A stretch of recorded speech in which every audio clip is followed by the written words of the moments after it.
ଗର୍ବ ଅହଙ୍କାର ତ ସମସ୍ତଙ୍କ ପାଖରେ ଥାଏ, ହେଲେ ଯିଏ ସମ୍ପର୍କର ମୂଲ୍ୟ ବୁଝେ ସେ ହିଁ ମୁଣ୍ଡ ନୁଆଁଏ।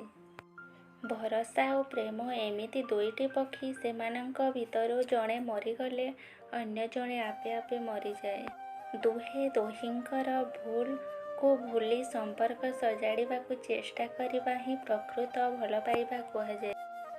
ରାଗ ଓ ଅଭିମାନ ସେହି ଲୋକଙ୍କ ଉପରେ କରାଯାଏ ଯାହା ପ୍ରତି ଆମର ଭଲ ପାଇବା ଆଉ ତାକୁ ହରାଇବାର ଡର ଥାଏ।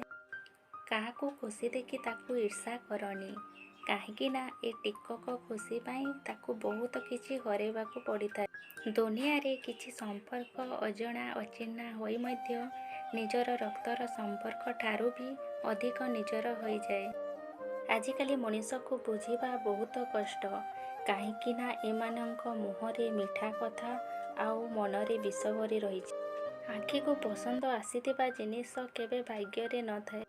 ଯେଉଁ ଲୋକ ସବୁବେଳେ ଅନ୍ୟ ଓଠରେ ହସ ଫୁଟାଏ, ସମସ୍ତଙ୍କୁ ଖୁସିରେ ଦେଖିବାକୁ ଚାହେଁ, ସେହି ଲୋକ ହିଁ ଅସମୟରେ ଏକା ରହିଯାଏ। ତୁମେ କେତେ ବି ମନ ପ୍ରାଣ ଦେଇ ସମ୍ପର୍କ ଯୋଡ଼ ନା କାହିଁକି, ଦିନେ ନା ଦିନେ ମଣିଷ ତାର ଅସଲି ଚେହେରା ଦେଖେଇ ଚାଲିଯିବ। ଯେଉଁ କଥା ଶବ୍ଦରେ କହି ହୁଏ ନାହିଁ, ସେହି କଥା ଆଖିରେ ଦୁଇ ଟୋପା ଲୁହ କହିଦିଏ।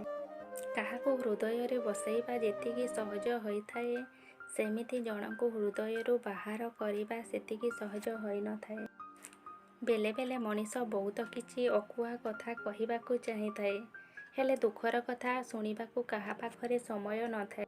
ଯଦି କାହାକୁ ନିଜର କରିପାରିବ ନାହିଁ, ତେବେ ତାକୁ ନିଜର କରିବାକୁ କଥା ଦିଅ ନାହିଁ।